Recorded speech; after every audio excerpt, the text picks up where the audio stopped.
સર્વને જય સ્વામિનારાયણ. વિચાર ગોષ્ઠીમાં આજે આનંદવન, વૃંદાવન અને મહાવનની અંદર આપ સર્વનું હાર્દિક સ્વાગત છે. હું અત્યારે દક્ષિણ ભારતના આનંદવન ખાતે ઉપસ્થિત છું. આજે નીચેનો તમે ભાગ જોવો છો એ અહીંથી આજે પગથિયા ઉતરીએ એટલે બધું આનંદવન છે. આનંદવનમાં થોડું ઘણું બાંધકામ અને થોડીક લાઇટોની વ્યવસ્થા છે. ત્યાંથી આ પગથિયા આપણે ઉપર ચડીએ એટલે અહીંથી આખી આ બોર્ડર તમને આ જે આખો પટ્ટો હજી આમ ઘણું બધું છે આમ આગળ, અને અહીંથી પણ આ ઘણી જ આખી મોટી વ્યવસ્થા છે. આ વૃંદાવન છે. વૃંદાવનની અંદર એક કુટીર છે અને ગુરુજીનું અહીંયા દૈવત્વ સ્થાન છે. મા તુલસીના છોડની અંદર ગુરુજીનું સ્થાપન અહીંયા બનાવેલું છે. તો એ સ્થાન ઉપર આખી વૃંદાવનની વ્યવસ્થા છે. અને આ વૃંદાવનથી આ ઉપરના ભાગે જઈએ એટલે મહાવન છે, જ્યાં સાધના, ધ્યાન, સમાધિ અને ઘણી બધી શિક્ષાની વ્યવસ્થા થતી હોય છે. આ સ્થાન ખૂબ જ વર્જિત છે, બધા જ માટે ખુલ્લું નથી હોતું, હંમેશા એ બંધ હોય છે. કારણ કે જંગલોની અંદર આખું મહાવન આવેલું છે, એટલે મહાવનની અંદર જવા માટેની વ્યવસ્થા ખૂબ અલગ છે. ત્યાં દરવાજાઓ તમે જોવો છો એ બંધ છે. આજે પૂર્ણિમાના દિવસે રાત્રે બધી સાધના અને શિક્ષા લેવાની છે, એટલે અત્યારે અમને થોડી વાર સમય માટે મુક્ત કર્યા છે. આ મહાવનની અંદર ગઈકાલનો મેં થોડાક ચિત્રો લીધા છે જે તમને દૃશ્યમાન થશે જ. મહાવન ખૂબ સુંદર અને રમણીય છે, અને મહાવનમાં જવું એ આપણા માટે સૌભાગ્ય છે, આપણા સૌભાગ્ય છે. અને એમાં મને આ સ્થાન ઉપર જવા મળ્યું છે મારા માટે ખૂબ જ મોટી વાત છે. હું અત્યારે તમને આ વૃંદાવનની કુટીર અને કુટીર પછી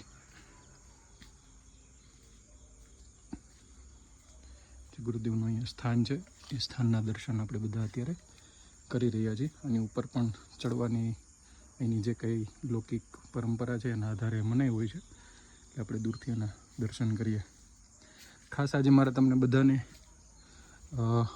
જે હું વારંવાર ઘણા સમયથી ચિંતન મનનમાં હતો જેમ છે તેમ, એનો ખરેખર અનુભવ અત્યારે હું અહીંયા કરી રહ્યો છું.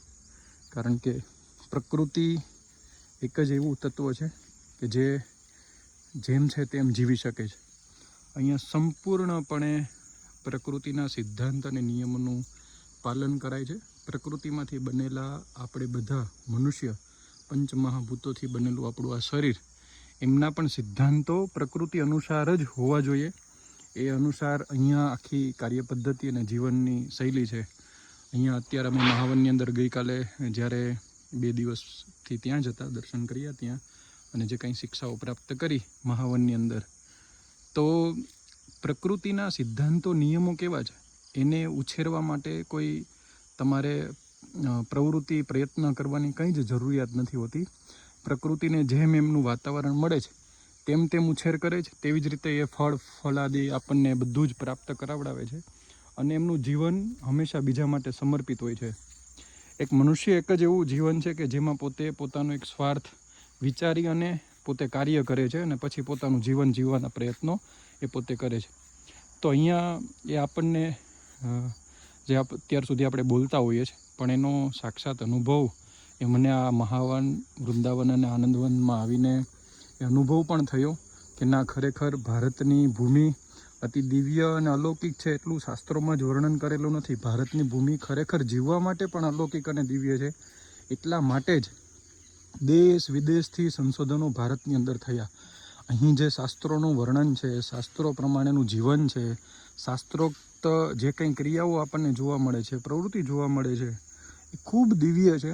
આપણે તો વિચારી પણ ન શકીએ, કલ્પના પણ ન કરી શકીએ એવું માનવ જીવન પણ અહીંયા જીવી રહ્યું છે, અને ખૂબ સારી રીતે જીવી રહ્યું છે. જેને સુખ દુઃખની બધી જ સભાનતાઓ છે. એવું નથી ફક્ત વાતો. અને બહુ જ નાની ઉંમરે જેના માટે આપણે અભ્યાસ અને શિક્ષાની વાત કરતા હોય ત્યારે આપણા બાળકો, આપણા પુત્ર પુત્રીઓ એ બધા 10-12 વર્ષ પછી, 20 વર્ષ પછી તમે એમને કોલેજમાં એડમિશન લેવડાવીને પછી ડિગ્રી નક્કી કરાવડાવતા હોવ છો.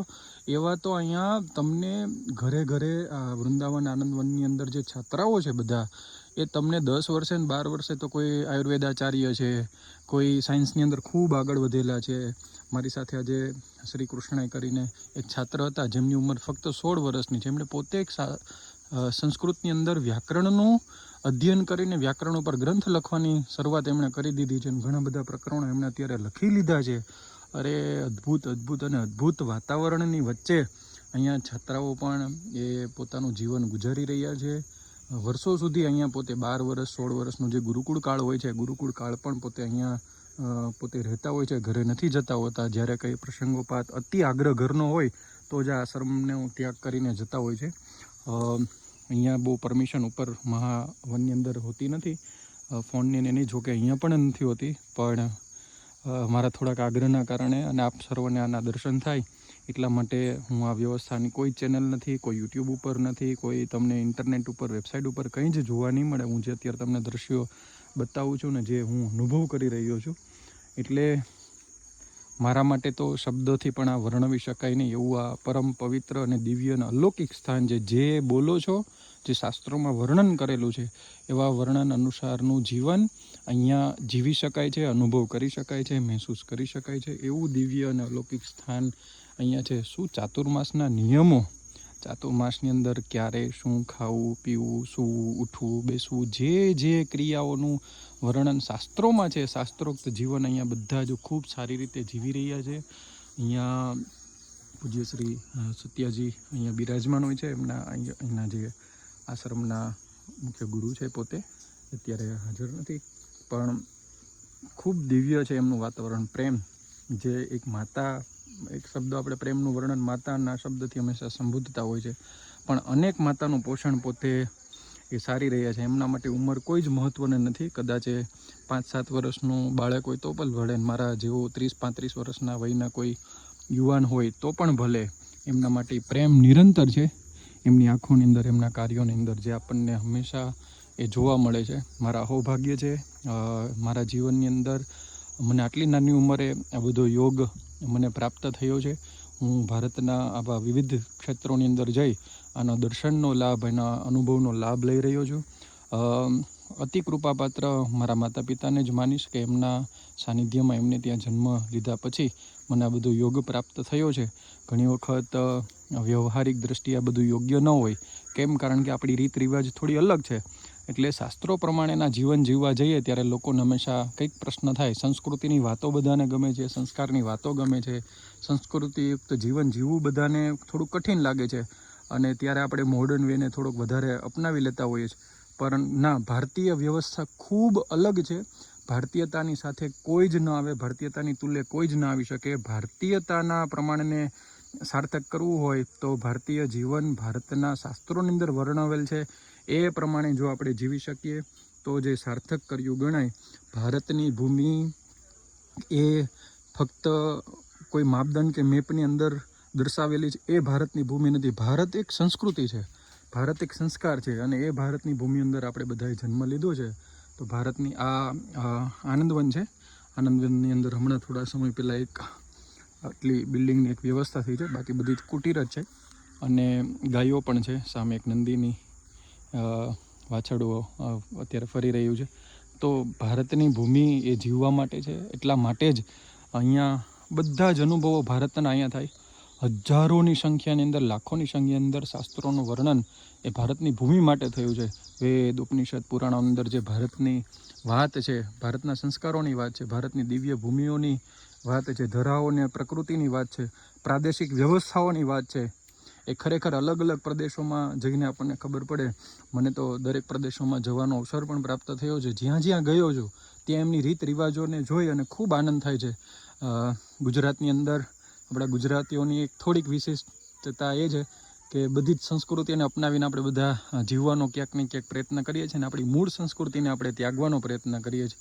એ આપણી વિશિષ્ટતા ગણો કે આપણી નુકસાની ગણો, કે આપણે આવનારા સમયને એવી રીતે જોઈએ છે કે જેમાં ફક્ત મોડર્ન વેજ હોય અને મોડર્ન પદ્ધતિથી જ સારામાં સારું જીવન જીવી શકાય. પરંતુ ના, એવું નથી. હું ઘણા બધા પ્રાંતો અને પ્રદેશોની અંદર મેં વિચરણ કર્યું તો ભારતની ભૂમિમાં જે પ્રાદેશિક વ્યવસ્થા છે, ભારતની સંસ્કૃતિ, જે પ્રદેશ પ્રમાણેની જે અનુકરણ કરવાની જે વાતો છે, એ વાત આપણા ભારત માટે, આપણા પ્રદેશ પ્રમાણે જીવવું એ જ છે. એટલા માટે હવેથી જે મારો પ્રયાસ છે, બાલ દેવો ભવ અને દિનચર્યા, જીવનચર્યા, એના ઉપર ખૂબ ઊંડાણથી કાર્ય કરવાનો મને અવસર હવે અહીંથી મને ઘણી બધી પ્રેરણાઓ મળી છે.